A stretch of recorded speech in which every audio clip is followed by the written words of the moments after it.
The government said that, we're not subsidizing diesel anymore. Right. We were out there trying to compete in a real market conditions. That's when you actually, putting all the pieces together. Correct. Because the first time there was this agitation against pollution.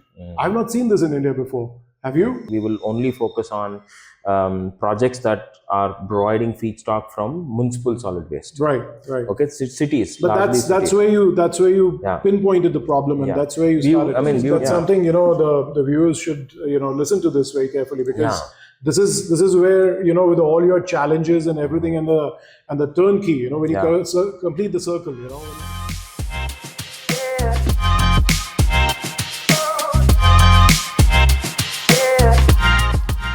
Hi Som, it's good to connect. It's good to start this conversation. Som Narayan, co-founder, Carbon Masters, worked closely with Kevin Houston, and you guys met, I guess, in UK about a decade back, and you did your education in UK and worked with him for a few years, and you guys came up with that idea, vision of Carbon Masters.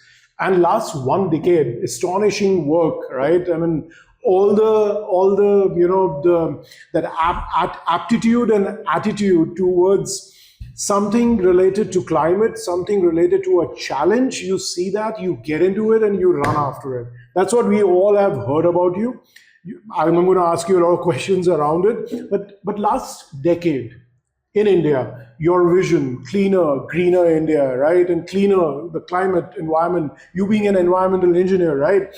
I mean, the whole thing last decade, and the struggle that you had a decade back, and then 2012, 2015, and how things have moved, in last decade, with all the thoughts around sustainability, the net zero 2070 mission, et cetera, et cetera. You've done quite a lot of work in the last 4 or 5 years. Tell us all about it. And we'd like to know, where are you at the moment? Where are you stuck at the moment, or where you feel good today? Tell us all about it. Hey, thanks Arun, for having me on this podcast. Sure. So let me start our journey. So my journey started out being an environmental engineer. Right. I went out to UK to do a specific program in carbon management. Right. I did a master's. That's where I met Kevin. Yes. Our story started at that point where we wanted to do something about climate. We wanted to reduce emissions, and it was a very simple, a thought process that can we contribute in this space. Right. Back then, it was still not climate crisis. It was all about can we cut emissions by 50% and then 80%, right? And then now we're talking those were about the days when the stocks were going on. And then now it's completely net zero. Correct. So we started out as a consulting firm because we didn't have, we wanted to learn the space. So the best thing is to actually, being consultant, trying to understand what problems are being faced by organizations.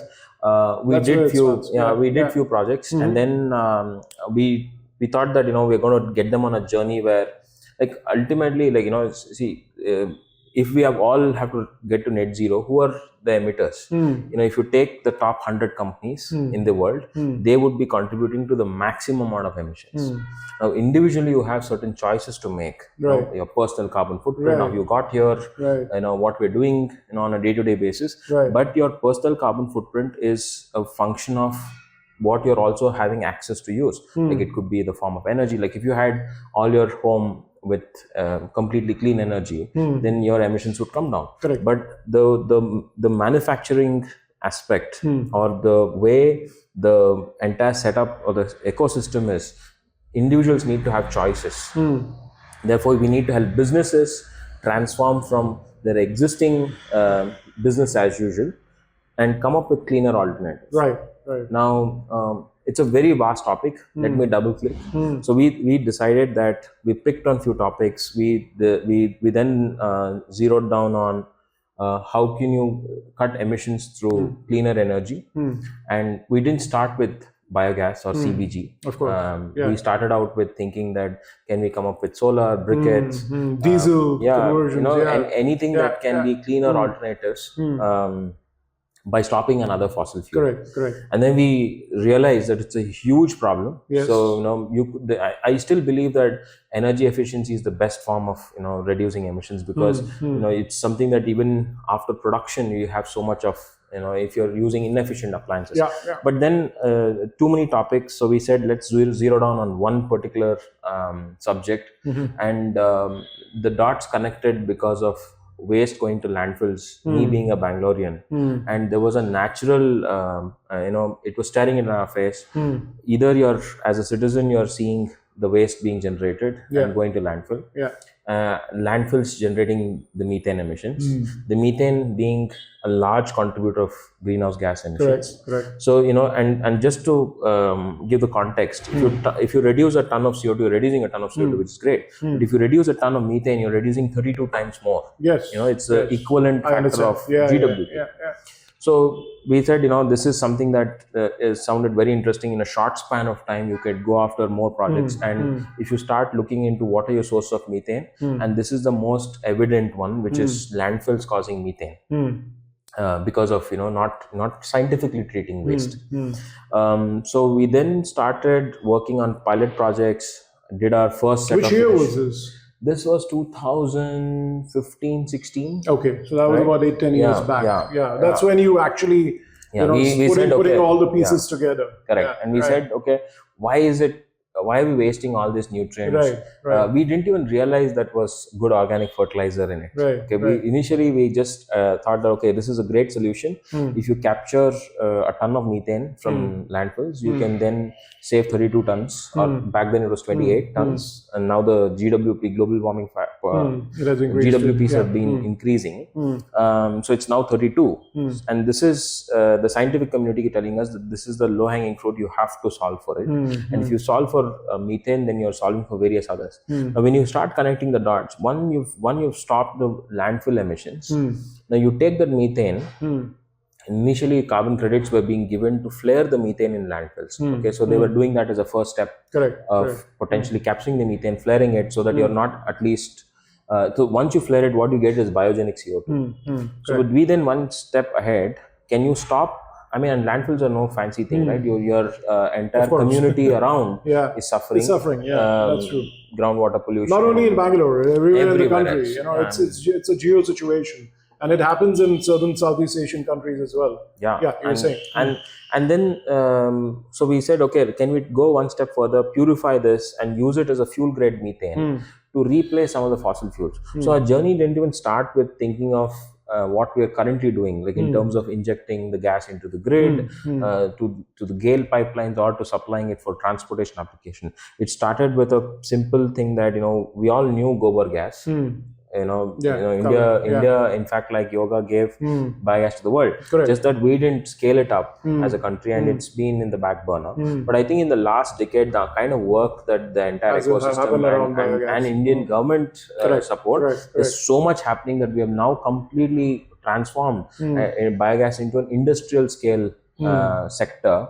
So you would really now going forward see a biofuel sector, as well as have bioenergy and CBG as a mainstream fuel through the bioenergy platforms, right? So when you go into deeper into thinking of, okay, what can we then do once we converted the fuel grade methane? Once we converted the biogas into fuel grade methane, you then could replace it. Simple use was replacing LPG for cooking, which we did. We did that. Our initial success was so strong that we felt that just focus on the LPG market.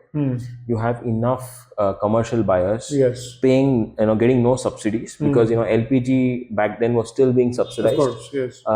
In fact, in 2016 or 17, our the whole country policy stopped subsidizing diesel. So our natural, that was, I think, 2014. around 16. The government said that we're not subsidizing diesel anymore. Correct. Otherwise, it was almost about 10 rupees per liter. That's right. So you needed a level playing field. Right? You The can't balance replace. had to be there. Yeah, you want to create a cleaner alternative. In fact, we feel that there has to be a carbon pricing because of the emissions it's reducing. But however, let's even keep that aside, because carbon markets have to develop, and there are policies that are coming in place to for those carbon markets to develop. But in the main, you need a level playing field with whatever fuel you're replacing. Now, if that fuel, in fact, our biggest complaint, or my at least biggest complaint, and I don't want to get down to rant mode, that you can't have a fossil fuel without it paying the environmental externalities, right? It's creating, yeah, right? that's It is emitting CO2, and then for that that's CO2, a fact, actually. Yeah. So here your one is reducing emissions, and the cost of production, etc., is at a certain price, and one is being whatever 100-200-year-old industry getting lots of subsidies and support from the government. There's no balance. There's no level playing field. So we really went after that model where in the basket of fossil fuels, which one is not getting subsidy, and we focused on that, which is LPG. Yes. So even before the government programs on CBG came in, like the Satat or the synchronization scheme of grid injection, we were out there trying to compete in a real market conditions, replacing whoever is paying the highest fossil fuel. And I mean, and we read a lot of case studies by Selco's Harish Hande. I mean, they're all inspiration to us, where they had created models where by installing solar, they could even replace the kerosene lamps with vendors, and those street vendors could afford solar. Now, these were case studies that we were coming across, and which was genuine business models, right? So we then said, okay, right, why can't we apply it, the systems thinking here? Whoever is paying highest for fossil fuels, we'll then go after them.